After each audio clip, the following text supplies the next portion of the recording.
So just thought we'd have a quick look at this rear stand, again from Motia store on Amazon. This was £75 and was delivered in about 4 days, and it simply has there's 2 bearing races, one each end of this tube, and the correct adapter is supplied for the Ducati, and you undo that, feed the adapter in, put the bolt and washer back in and nip it up, and that's it.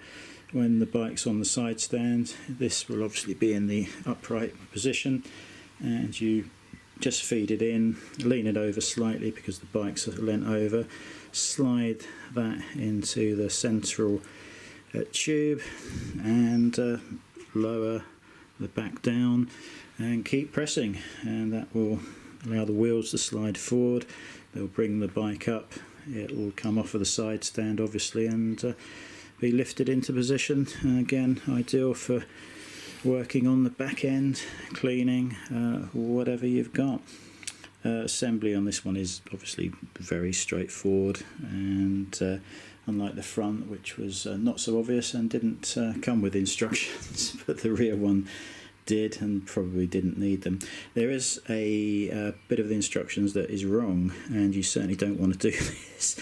They show you to remove the paint that's, well, it's an enamelled finish I guess, but they tell you to scratch that off with a sharp knife from inside this tube on both ends, otherwise the bearing won't go in.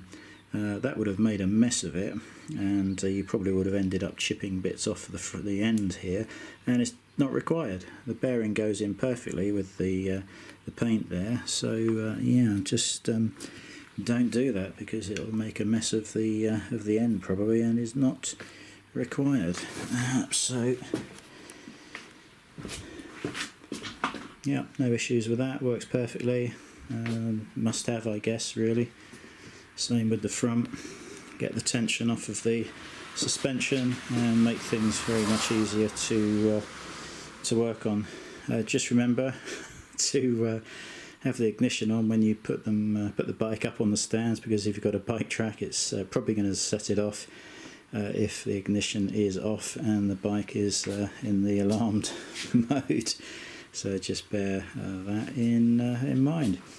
So yeah, thoroughly recommend those from Amazon, a German company, I assume shipped from Germany. I don't think it was shipped from the UK, but yeah, very pleased with those. Do a good job. Right, catch you later.